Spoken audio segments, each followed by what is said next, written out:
vers la présidentielle. Quelle indignité. Moi, président de la République, il y aura un code de déontologie pour les ministres. Vive la République! Vive la France! Dans cette campagne, j'ai dit que je voulais regarder la France au fond des yeux, mais je voudrais aussi atteindre son cœur. D'un coup, vous dérapez dans la fureur. Je vous demande de vous arrêter. Parce que c'est notre projet!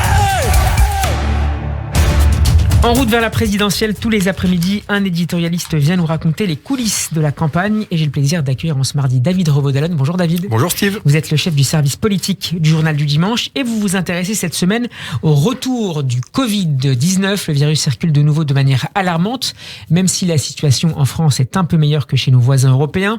Emmanuel Macron y reviendra ce soir lors de son allocution télévisée. Je le disais tout à l'heure, David, ce retour du coronavirus n'était pas prévu dans la campagne présidentielle. Et non, absolument pas. On l'avait oublié, on l'avait un petit peu sorti de nos radars, de nos écrans. La campagne présidentielle avait démarré fin août, début septembre avec l'entrée en campagne en fanfare, même s'il n'est pas déclaré encore officiellement, d'Éric Zemmour et tout ce qui s'en est suivi, la primaire écologiste, l'entrée en liste d'Anne Hidalgo, celle de Mélenchon, la primaire de la droite. Et donc tout ça était un petit peu sorti de nos écrans, l'histoire des confinements, des reconfinements, des déconfinements, du masque, des tests et de passe sanitaire. Et on s'en plaignait pas. On s'en plaignait pas, on en était plutôt content, mais on avait peut-être été un petit peu trop optimiste. Et la patatras, c'est avec l'allocution à laquelle vous faisiez référence, celle d'Emmanuel Macron ce soir, c'est le Covid qui fait son retour dans la campagne. Et évidemment, ça va avoir beaucoup d'incidences et d'implications. Alors, qu'est-ce que ça change très concrètement politiquement, cette augmentation du taux d'incidence dans de nombreux territoires en France? Il faut voir, évidemment, soyons optimistes, si j'ose dire, mais il faut observer l'évolution. On sait que le taux de reproduction du virus peut être multiplié par 2 en un mois, donc ça peut aller assez vite. Qu'est-ce que ça peut changer? Évidemment, beaucoup de choses. Et d'abord, avant d'examiner les enjeux politiques sur le plan technique, parce qu'une campagne sous Covid, ce n'est pas une campagne présidentielle normale. On l'a vu, on a eu un aperçu avec la campagne des municipales, souvenez-vous, qui avait été décalée, la campagne des régionales et des départementales. Donc on sait que ça sera une campagne qui ne va pas se jouer énormément dans des grands meetings, comme c'était le cas, comme c'était la tradition française. Pas beaucoup de marchés, pas beaucoup de distribution de tracts, pas beaucoup de porte-à-porte, bien sûr, parce que les conditions sanitaires vont compliquer considérablement ce qui fait le sel de nos traditions électorales françaises, nos us et coutumes.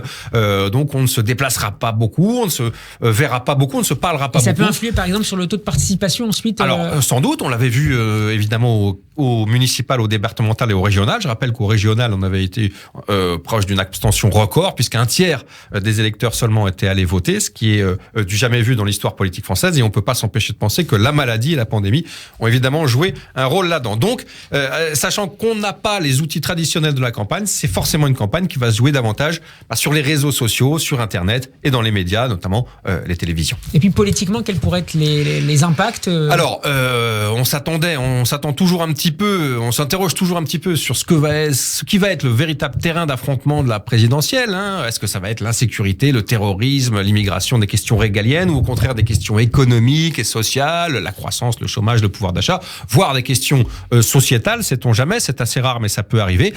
Et là, patatras, on a évidemment le sujet de l'épidémie, le sujet sanitaire qui revient. Alors, premier chef, évidemment, on peut imaginer que c'est le bilan de la gestion sanitaire par le gouvernement, par Emmanuel Macron, qui sera examiné. Évidemment, on sait que l'opposition a tiré à boulet rouge, les oppositions ont tiré à boulet rouge pendant toute la crise sanitaire, sans pouvoir toutefois faire preuve de leur capacité à faire mieux. C'est ce qui ressort pour l'instant des enquêtes d'opinion. Donc c'est à double tranchant, à la fois pour Macron, mais pour les oppositions. C'est-à-dire que le président, il peut retomber dans des polémiques infernales sur, souvenez-vous, les erreurs de sa gestion de crise, les masques, les tests, etc.